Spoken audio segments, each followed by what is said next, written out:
Welcome back, everybody, to the Fantasy Hockey Hacks podcast, your season-long source for fantasy hockey news, analysis, and fun. Because in this podcast, Bruce, we don't take ourselves too seriously. No, we definitely do not. And probably a good thing, right? Because our goal every week is to help entertain, educate, and inform our listeners.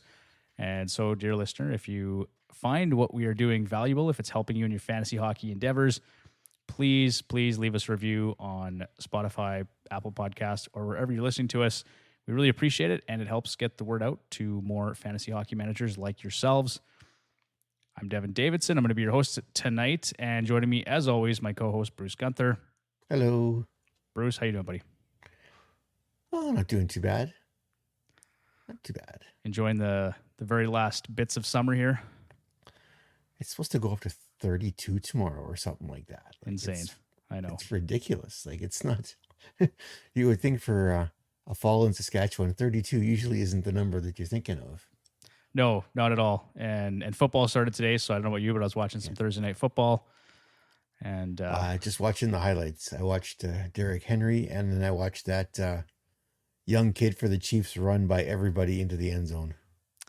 Yeah, I've just caught some of it here tonight, but I'm looking forward to the NFL season. I haven't watched a lot of football the last year or so, outside of maybe the playoffs. But this year I'm going to try and make an effort to watch a little more football.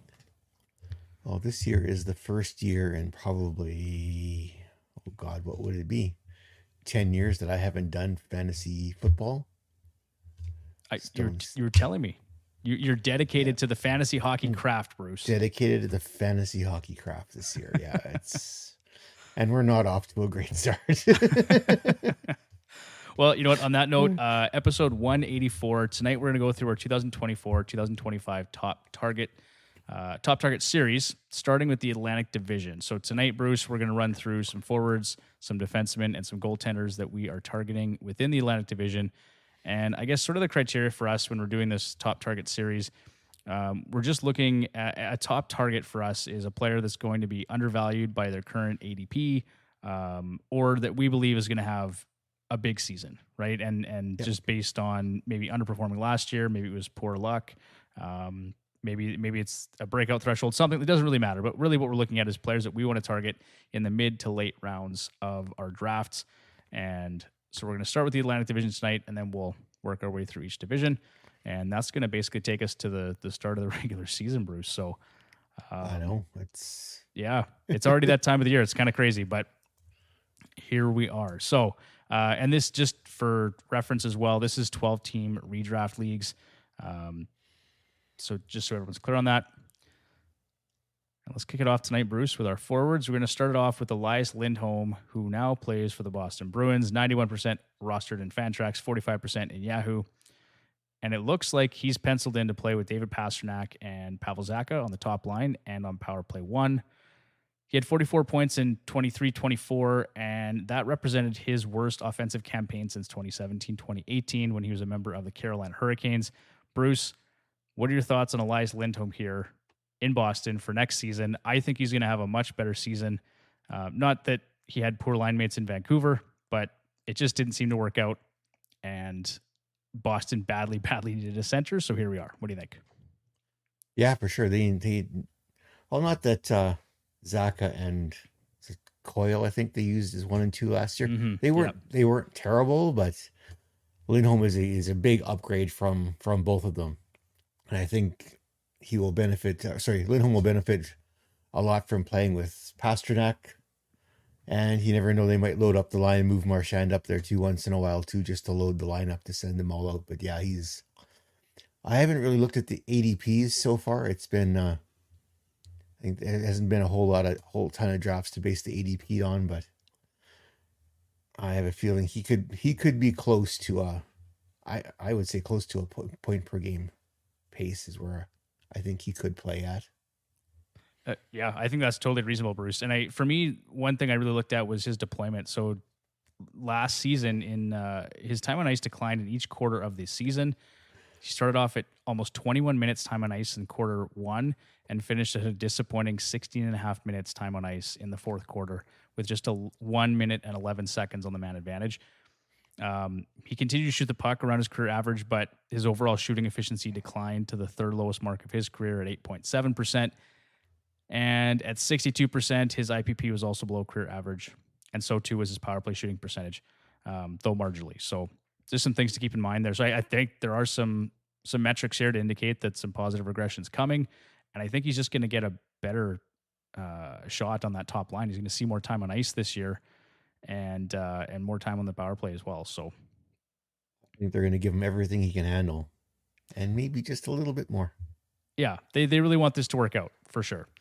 No, absolutely. He's going to get, like I said, deployment, the opportunity. It's all going to be there. And he's going to have some great line mates there, especially you look at on their power play and that too.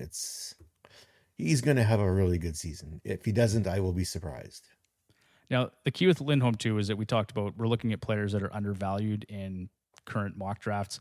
And everyone will tell you this, don't put any stock into ADP values at this point in the season. The first week of September, there just hasn't been enough data accumulated, and that's fine. But just 4 drafts. Yeah, I think Mike from Left Wing Lock posted something. It was like 12 or 13. Not a ton of drafts, right? It's pretty minimal, but it's just a point of reference. It's a discussion point. So right now he's going on average 132nd in the 12th round.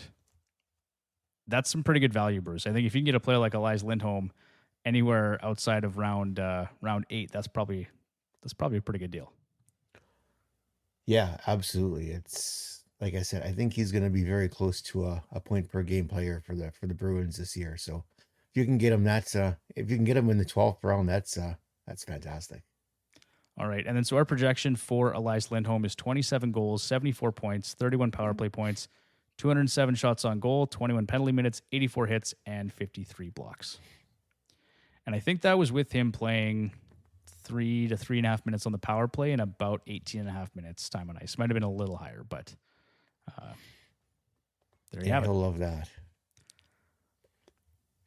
All right, next guy up here, and this is a player that's already had his breakout season, but had a bit of a regression last year, similar to some of his teammates in Buffalo. Dylan Cousins, 93% rostered in Fantrax, 51% in Yahoo. His current ADP is 172, so he's going in the 15th round. He's penciled in to play with Jason Zucker and Jack Quinn, as well as on Power Play 1.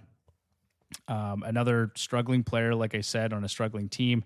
But I think this year is going to be different, Bruce, for a couple different players. And Dylan Cousins underperformed relative to his career average in secondary assists per 60 and power play shooting percentage. Just 6.6% last year. He really struggled to convert on the power play. His career average is 10.2%, so that's going to change, you would think. He had just 7 secondary assists last year. And so, just looking at those couple of numbers there, he's obviously suffering from some bad puck luck, which you'd like to think would turn around this upcoming season. Looking at the final 37 games of last year, he actually played at a 55-point pace, and he averaged just under 18 minutes time on ice. I would think that level of deployment is probably going to continue into next year, Bruce.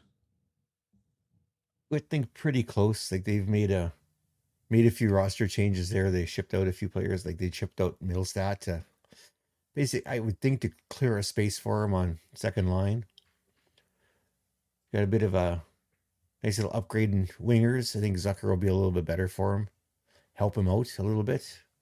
And Jack Quinn, this will be Quinn's second year in the NHL? Or third? That's a great question. I can look it up for you. But young, very young. And I kind of wonder a bit too if expectations in Buffalo got ahead of the development path a little bit past year or two. Like last year, everyone called it a setback. I'm just wondering if the year previously was a kind of a, what's the term? Aberration? Like, sure. Everything good happened in that year. And then last year it wasn't as good. I'm just wondering if everyone's expecting too much too soon. I think this year we'll probably see somewhere in the middle between those two teams. Hopefully they can make it into the playoffs. But yeah, they need Tage Thompson to get going again in Buffalo if they're going to have any shot at making the playoffs. I have to think he's going to be better next season. I would think so. and two Cousins. So Cousins is 23 now, I believe. That sounds Yeah, about right. 23. Yeah. 23. So he's got a couple years of experience now playing full time in the NHL, and he can only get better. Yeah. No, he's shown that he can produce at a top 6 level in the NHL, and so it's just a matter of him getting back to that. Maybe just having a bit better luck in terms of or more efficiency on the power play, right? Shoot, as opposed to 10.5%, he was at 6.5. So just some small things like that, I think, are going to turn around for him. So our projection for Dylan Cousins: 26 goals, 66 points, 18 power play points, 228 shots on goal, 53 penalty minutes, 71 hits, and 29 blocks. I like the shots on goal. That's almost 3 shots a game. That's nice. Yeah, there's lots of things to like about Dylan Cousins, and I do agree with you, Bruce. I think a guy like Jason Zucker, just a veteran winger who, in bash formats, actually has some value because he hits a ton, and he didn't always, but the past couple seasons he's been hitting everything that moves, and I think that's a guy Nice. that he'll like to have on his line, someone that can muck it up. He's going to grind in the corners, get those pucks, Clear some space for him. clear some space for guys like Jack Quinn and Dylan Cousins. So yeah, it'll be fun to watch. I think they're going to be a little better this year. So. Absolutely. And we'll talk about one of his teammates a little bit later on, too. We will. Yeah. So stick around for that. This next guy, Bruce, you know this. He's one of my personal favorites when it comes to fantasy hockey. He has been on my roster several times with my fantasy championship winning team. So You and Tyler fight over him every year. we do. Patrick Kane of the Detroit Red Wings, right wing eligible, 91% rostered in Fantrax, 67% in Yahoo. Currently, his ADP is 123.2, so he's going somewhere in the 11th round. And he's playing on that second line with JT Compher and newcomer Vladimir Tarasenko. Bruce, the last time he played with a Russian winger, things went pretty well. It was magic. It was magic. I'm not going to say Tarasenko is Artemi Panarin here, but I think those are two very capable line mates. And the power play in Detroit actually was great last year. So I think they were 9th overall. So he's going to play with that not an elite level power play, but they're very, very good, right? So he's got guys like Dylan Larkin and Lucas Raymond, and it's, I guess, to be determined who's going to be the defenseman on that power play. But lots of talent. They were in the top 10 last year. They did great. He'll be a member of that again. I mean, if for anyone that doesn't remember, he had hip resurfacing surgery last June, and it was pretty touch and go as to, like, remember, who was it, Bruce? Was it Nicholas Backstrom that had, there's a couple guys, right? Backstrom, Ryan Kessler, and there was another one that had the surgery and just they couldn't come back. It wasn't working. And then you get Patrick Kane has a surgery and then comes back and says he hasn't felt this great in years, and then just comes back into the league and just, it's like he never left. Like, it's, yeah. And now if he's available in the 11th round, like, that's just ridiculous. Like, it's ridiculous. Like, it's like the guy doesn't age. I don't even know, how old is he now? Like, I think he's 34, 35 now, Bruce. So he's definitely past his prime. But the interesting thing about Kane, so last year he missed time, right? I think he missed almost the first quarter of the year. He had just 2 points in his first game, or 2 points in his first 6 games played. Yeah. So things looked pretty ugly when he came back. And I was one of those people that was very concerned. I thought, this is another Nicholas Backstrom, or like, he's done, right? He's not going to be able to play. And from December 18th to the end of the season, he played at a 35-goal, 83-point pace. He had 45 points in 44 games to finish the year. Over that same stretch of 45 games, he played 14 time on ice and just about 3 minutes on the power play. Yeah, like, what I don't know what you can say about him. It's just he's getting older, but he's not playing like he's getting older. He's still out there and effective, and if he's there in the 11th round, get him, because he's going to put up points again this year. How early would you take Patrick Kane, Bruce? I don't know. Let's assume the baseline here is a point per game player. So you're looking at what, point per game player? So you're looking at what, 4th round, 5th round at the bottom end, maybe? that seems a little early, right? But Yeah, so if you can get him anywhere outside the 5th round, are you pretty happy with that? I would think so. Like his current ADP, I think is what 123. So that's the 11th round. Yeah. Basically, if he's there in anywhere after the 8th round, that's an automatic. That's because Yeah. he's just gonna put up points. He looks like he's getting better and better again as he's getting older. It's like watching Crosby play. Like Yep. Crosby's getting older and older, and it sure doesn't look like it by the way he plays on the ice. No, and that's It the looks thing like with he's still a these kid. like generational talent type players, right? A guy like Sidney Yeah. Crosby, he looks fantastic. He's aging like fine wine, that guy. So, my one concern, Bruce, with Kane is that he did shoot almost 14% last year. That was his best since 2015, 2016. And in fact, he's been below 10% for 3 straight years prior to last season. So that could be, again, just that he had all these nagging issues and he couldn't shoot properly. Yeah. So maybe he is back to his old self, Bruce. But that'd be one thing I'd really be keeping an eye on. And if it got out of line really fast, I'd be maybe looking to make a move with Patrick Kane. Yeah, even still, I think I'd be pretty hard pressed to. He might have a little bit of rust at the beginning of the season to knock off, but I. You look at it, even looking at the way he played when with a bad hip, he still played fantastic. Like might have a little dip here and there, but I would be comfortable riding it out with Kane. If it was a younger player, probably not. I probably would panic, but with Kane, it would have to be historically bad before I would dump Kane. Fair enough. So our projection for Patrick Kane: 28 goals, 80 points, 23 power play points, 241 shots on goal, 18 penalty minutes, 14 hits, and 20 blocks.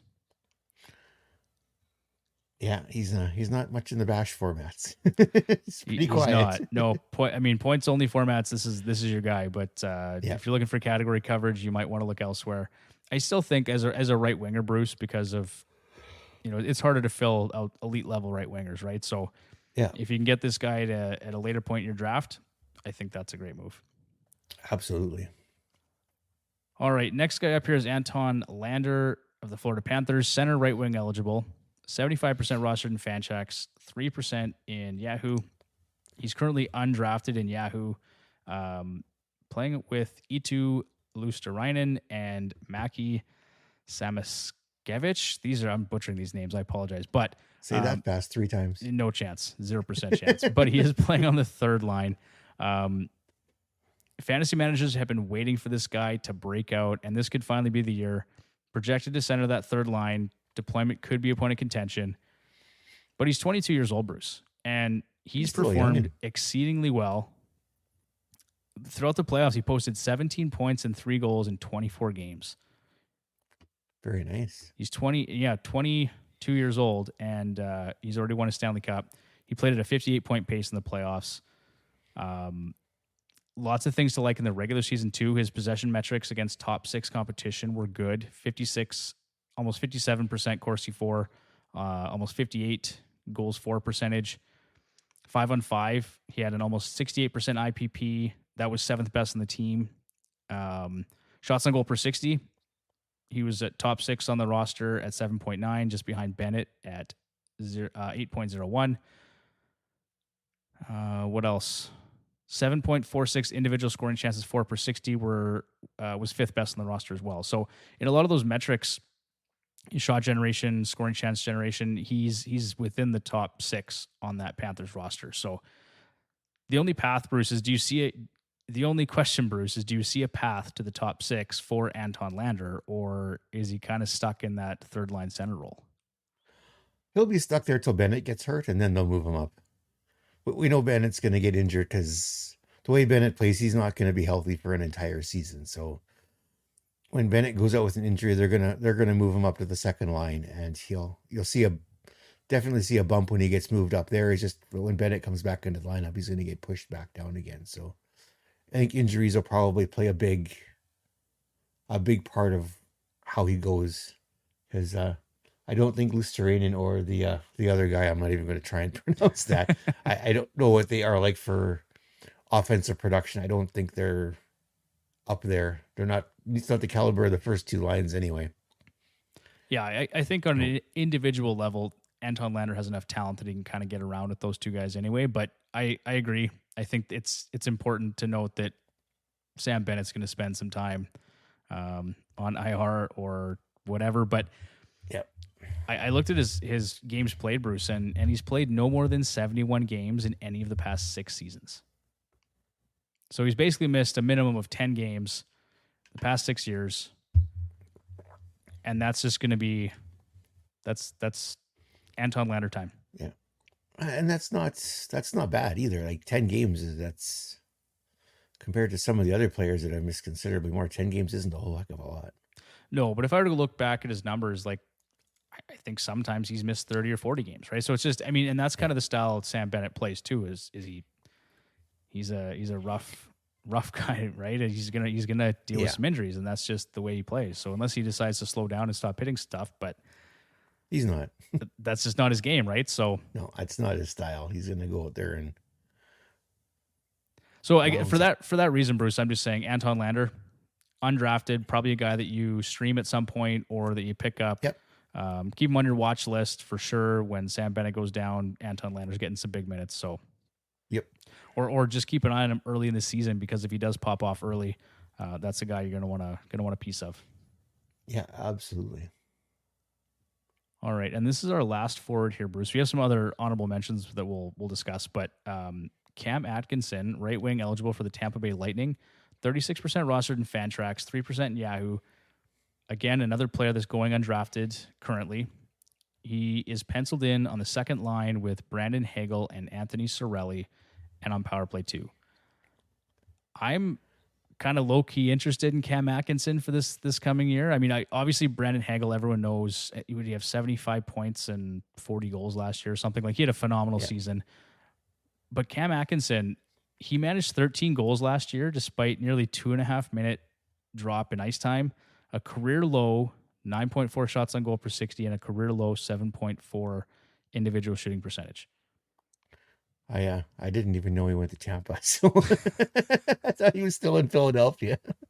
Well, I'm glad I could help you out, Bruce. Now here's the guy. Have to go check the newswire after the podcast just to see where I went wrong. Yeah, take a look. His IPP, his team's even strength shooting percentage with him on the ice, and his power play shooting percentage were also all down relative to his career average. So there's a lot of reason to believe this guy can bounce back next year. He's typically regarded as a high-volume shooter, a goal scorer. He actually still ranked in the top 100 in terms of individual scoring chances for per 60 at 8.61, and individual high-danger chances for per 60 at 4.71.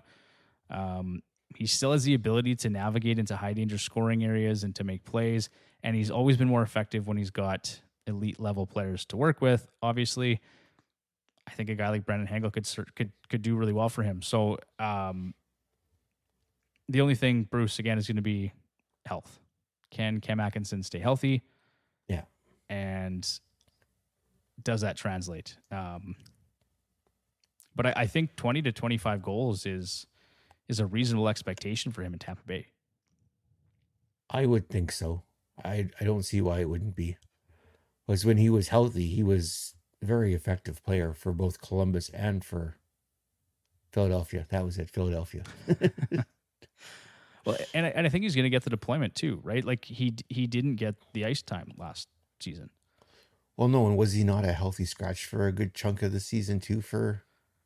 I believe so. They played the kids over the veterans too. So when he was healthy, he wasn't really playing a whole lot either. Where he's going to play in Tampa, there's no doubt about that. He's not going to be in the press box anytime soon. He's going to be playing. And he still managed 13 goals last year. So if he gets the time on ice, which I think he's going to in Tampa, 20 goals, I think, should be the floor for this guy. Our projection for him, Bruce, 22 goals, 55 points, 7 power play points, 238 shots on goal, 23 penalty minutes, 32 hits, and 54 blocks. See, I thought he hit more. He may have, Bruce, in past seasons, but maybe not. I can look that up. I always thought he was big into the. Yeah, I think you might be right. In past seasons, maybe he did, but not really. I think Maybe his with best his. season looks like it was 55 hits. Because they always talk about being a big physical winger, so I just usually mean that he hits. Well, he's not big. He's one of us short guys, Bruce. He's only 5'8", 175. He's a short dude like me, so that's probably why I'm rooting for him. No doubt, and I'm obviously looking at the wrong stat line. I thought he was bigger. I thought he'd be taller. Yeah, I know. I hear you. It's all good. We got some honorable mentions here, Bruce, I'm as gonna go well. have a nap now. I'll be back later in the podcast. Yikes. Missed the boat totally on that one. We are in the throes of summer here, Bruce. It's fine. Yeah, we're just getting back into hockey season. It's okay. I mean, Tyler admittedly on this podcast last week said the exact same thing. So you can tell I didn't work on the show notes at all this week. You know what, Bruce? This is just like the players. They got preseason, right? They're just shaking off the rust. You're doing the exact same thing. So next week, or maybe it's October. Maybe October 1st, Bruce. We'll make that our goal. You come out guns blazing. You got all the statistics in your back pocket. You know exactly what's going on. I'll tell you after the draft whether it's going to be a good or a bad season. Yikes. It's all good. So honorable mentions, Morgan Geekie out of Boston, Pavel Zacha out of Boston. Again, I meant no disrespect to Pavel Zacha. I think he actually had a really good year last year, but yes, they still wanted somebody at center. Just ask all the Vancouver fans. They said Leon Draisaitl was going to Boston. yeah, not happening, boys. But anyway, there's no chance of that happening. None. JJ Peterka. Oh, did I just lose my? There we go. Sorry about that. And he's gone. Yeah, that was strange. JJ Peterka out of Buffalo, Jack Quinn out of Buffalo, Uri Slavkovsky out of Montreal, who we've talked about, Alex Newhook out of Montreal, Shane Pinto, Tim Stützle, Brendan Hagel, and Matthew Nye. So those are all guys that out of the Atlantic Division that I think we're still very much interested in. We've talked about in previous episodes. Tim Stützle, I see you're highlighting that there, Bruce. I think he's in store for a much better season in 24-25. Yeah, I'm just going to see where he's going right now. I actually did start typing some notes up on him, and I thought, like that just seemed too obvious to me. I think, people are all over Tim Stützle, but 62. Yeah. And I think that was the other part of it too, is he's still going pretty early, even in early mock drafts. So he's going to be an early round pick. So that was why I kind of cut him out, but I think still should absolutely be a target for fantasy managers going into this season. And I'm curious to see where Matthew Nyes ends up in Toronto. In terms of lineup placement? Where he's gonna end up playing. I think he's penciled to play with Matthews, right? Not to say that's set in stone, but yeah, if he were to get that though, he'd be someone to keep an eye on for sure. Yep. Because if he's playing with Matthews and Marner, he's going to get some points.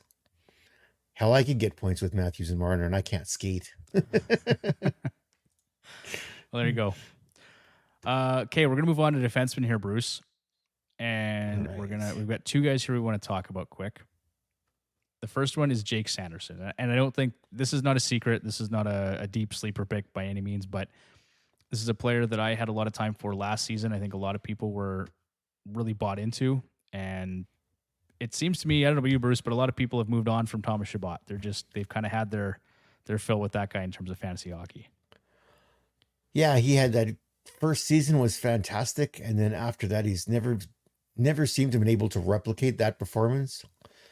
He's had some injury issues too, and I see, looking at some of the projections here, they are projecting that Sanderson is going to take power play 1 here to start, which I'll be quite honest, wouldn't surprise me a whole lot. So that's going to be interesting. An interesting thing at training camp to watch. But if he does get power play 1, it should be good, because when Chabot was out, he did put up points when he was on the power play.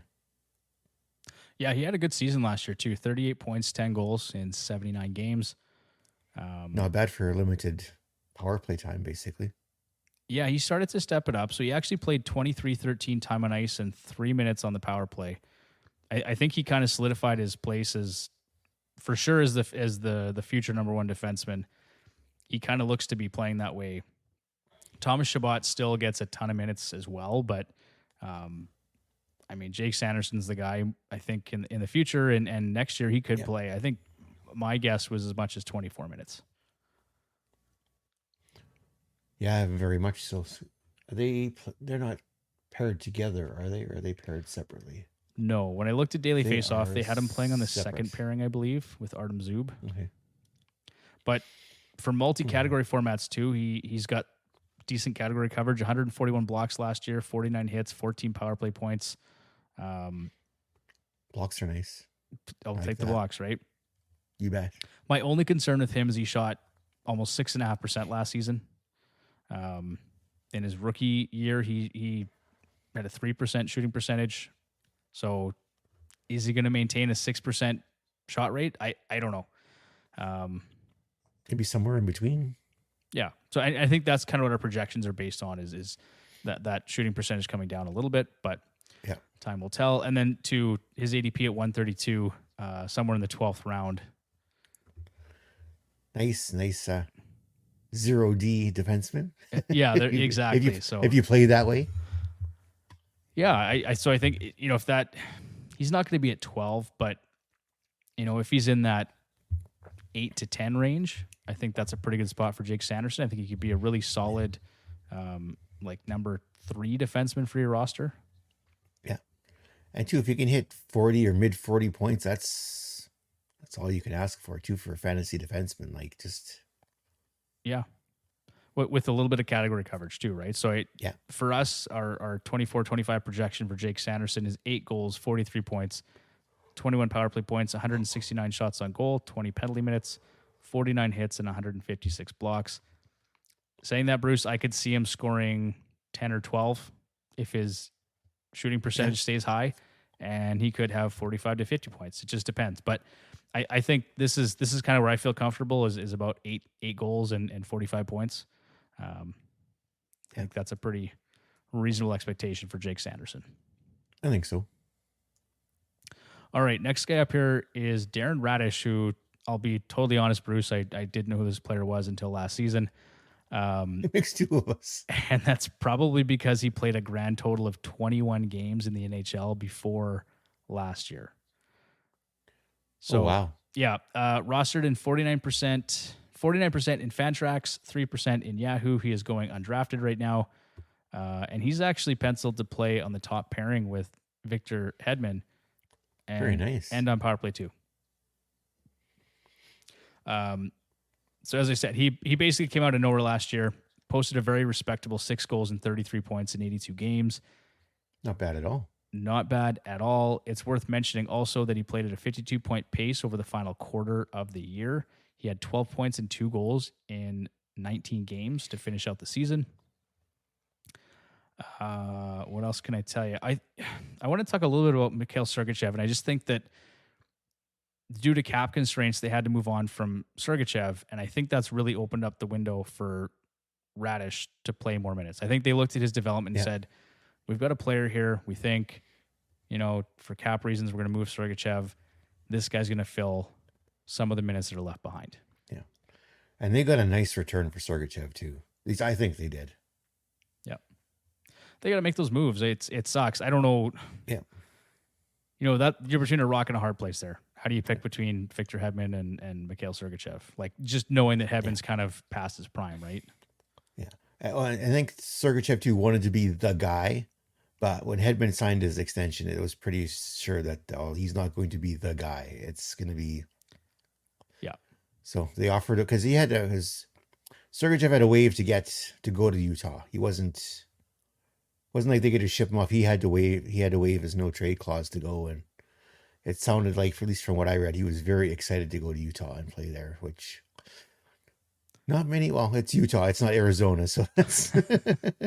Well, I think he just recognizes he's going to go to Utah, and they don't really have a number one defenseman. Like, he has an opportunity to be that guy. They've got Sean Dursey, and they're going to maybe battle it out for the power play. But I really think you bring in a guy like Mikhail Sergachev. Yeah, he should be your guy. I'm drafting Sergachev this year, speculating that he's going to get power play 1 and be the top pairing defenseman. Yep. I would agree. All right. In terms of category coverage too, for Darren Radish, he chipped in with over 100 shots on goal, 75 hits, 105 blocks, 21 penalty minutes, and he even had 7 power play points, Bruce. So not too shabby for a guy that played 21 games before last year. No, exactly. Very nice. He's going to go undrafted probably in basically every format except for the deepest of leagues, but maybe a guy you pick up as you need some streaming options. Who knows? But just keep him in mind. Put him on your watch list. 7 goals, 36 points, 10 power play points, 115 shots on goal, 21 penalty minutes, 83 hits, and 91 blocks. That is our projection for him for the upcoming season. Yeah. Be a nice fill-in defenseman if you got a defenseman that goes down mid-season or so and you need someone to fill in. Yeah. Be nice for that. 100%. Honorable mentions go to Elias Lindholm, Eric Gustafsson, and Thomas Chabot. If you can stay healthy. There you go. All right, Bruce, moving on. Just to finish up the pod here, we've got goaltenders. We've got 2 of them to talk about. Cam Talbot being the first one. And we've talked about this. It's just kind of a mess right now in Detroit. It's a 4-headed monster. It's a hydra, literally. It's a hydra. Yeah, you lop one off, they keep coming back. I don't know. It's more goaltenders. It was a strange decision to bring in Jack Campbell as well as Talbot and they had Husso and Alex Lyon himself has been a pretty serviceable goaltender when he's been given the starts, right? I'm wondering and I don't know, this is just, I haven't read anything. This is my speculation. If there is still an issue with Husso, his injury issue with him, why they've got all these goaltenders in, because when you look at the salary disparity between like Husso's at 4.75, and then you've got Talbot's next at 2.5. So I have a feeling that either they're not sold on Husso or there is still something bothering him. But even still, I probably wouldn't. I'm not going to run out and go get a Detroit goaltender. Let's just put it that way. Well, the reason that I've got him here, Bruce, is I think he's a really nice streaming option or a guy that you would draft if you're practicing 0G. Yeah, like a third, like your third goaltender or something like that. I guess always a 0G or streaming option, definitely. Yeah. So I'm looking at these are targets in the Atlantic Division specifically. I just think the value you can get on Cam Talbot because he's going to go in the last 5 rounds of your draft probably, or potentially not at all. Yeah. Excuse me. If you're like me and you're not really interested in tandems or uncertainty when it comes to the crease, I don't blame you. I'm not drafting Cam Talbot either, but he looked pretty good in a Kings uniform last year. He had a 27, 20, and 6 record, a .913 save percentage, 2.48 goals against, and a 15.5 goals saved above average. He looked really good. Now, we've talked about this lots. The Los Angeles Kings, they have a very defensive structure. They make goalies look good. They make goalies look good, right? So in terms of fantasy hockey, that's a safe haven for goaltenders. Yeah. That may not be the case this year, Bruce, as they look to maybe change up some of their systems. But I think Cam Talbot, now being in Detroit, it's going to be a little bit of a different story. They're more concerned about the power play than the penalty kill. I think they're 19th on the penalty kill in Detroit. Eek. And Cam Talbot had a .911 PK save percentage. So we've talked about that lots in the past too. 860 or 865 is kind of the average when it comes to the PK save percentage for goaltenders. So we'll see some regression that way. I'm not saying he's going to be a perfect option, but he's a guy that you can get on the cheap or as a streaming option. So keep him in mind. And I think he is the best option of the 4 still, Bruce. Yeah, Husso's nothing but uncertain, right? He wasn't good, and then he was hurt, and then he never really came back. And Lyon came in kind of at the end there and kind of took over the crease, but then he kind of dropped off a cliff at the end of the season. It's just they need someone in there. But yeah, you look at Talbot's ADP, so that's what, 15th round roughly. So yeah, that's kind of where you expect him. Husso is actually going later. He's going in his ADP is at 185. So Husso's going later. So everyone's expecting Talbot to start over Husso. Yeah, and I mean, Jack Campbell was an insurance policy. Basically, they're going to throw him in the minors, and And so probably a good point by you, Bruce. There probably still some concerns about Ville Husso, and that's why Jack Campbell's there. And Talbot's not a spring chicken anymore. So I guess they just thought, well, we're going to get a bunch of, half measures and put them all in there and see what works. But just create some competition, right? Whoever they'll go with the hot hand. Whoever's playing the best is going to get the start, and that's pretty much how they're going to play it. At least that's how it looks like to me, anyway. Yep. All right, our last guy for the night here, Bruce. Do you want to take a stab at pronouncing that name, or you want me to? UPL. That's how I'm going. That's all I'm saying. Ukko-Pekka Luukkonen, who we've talked about plenty on this show, 97% rostered in Fantrax, 63% in Yahoo. Currently going in the 8th round with an ADP of 92. I think right now he's the unquestioned starter. There's been a lot of chatter about Devin Levi. We talked lots last year, Bruce. He was a guy. Devin Levi, I was sort of all in on. I thought talking to Ryan about prospects and all these other poolies out there were saying, "Oh, Devin Levi is going to come in here and steal this job." And Devin Levi is a blue chip prospect, but Pekka Luukkonen's been really, really good. Solid season last year, 27, 22, and 4, a 910 save percentage, 2.59 goals against, a 10.49 goals saved above average, and he had 5 shutouts on a not so good Buffalo team. That's great. That's amazing. Yeah, so he looks pretty good. And then 2, he signed a big contract this summer, right? 5 years, $23.75 million. Yeah. I think it's safe to say that Levi is not stealing the crease anytime soon. No, I almost wonder if Levi will even see NHL time this year, to be honest. Hard to say, right? Find someone to, his UPL is obviously the way they're paying him and his performance last year. He is their goaltender right now. Levi may still be the future, but UPL is the goalie right now. So why rush Levi when you've got UPL? Unless UPL comes out and absolutely toe picks and face plants at the start of the season, then you might have to change your plan. But if he continues like he played last year, I'm not rushing Levi at all. No, still a very young goaltender. He's got time to develop, right? So I think this contract gives UPL some time to just man the crease. You can bring in some backups if you need to, and then or Levi backs up and he'll take some time. But most goaltenders, it's they're 25 years old before they're full-time starters, right? Yeah, and they've got at least I'm looking here. It looks like they've got James Reimer to back him up. So and you know what? He's a serviceable backup goaltender for sure. Yeah, as well. So gives Levi some time to grow in the minors, because Levi is only 22. So young kid. Give him some time, get him some minutes, get him some playing time. Yeah, absolutely. Meanwhile, UPL will hopefully do your fantasy team well. 8th round's a little earlier than I would take him, but. Well, I was just going to say, I think for anyone doing 0G, that's going to be a steep price to pay. Yeah. So I can see a lot of people maybe passing on him for that reason. And if he's going in the 8th round right now, I wonder where he goes in actual drafts. It could be later, right? But it depends on the draft and when goalie runs and stuff like that. But I think there'll be me the last 3 picks of the draft. I need a goaltender. I wonder who I should pick. You'll be taking Cam Talbot, probably. But I think UPL, that I'm fairly confident that he's going to provide a good return, right? If you can get him at a reasonable price point. I just don't think 8th round is still pretty early to me too. So that's a little steep for me as well. Yeah.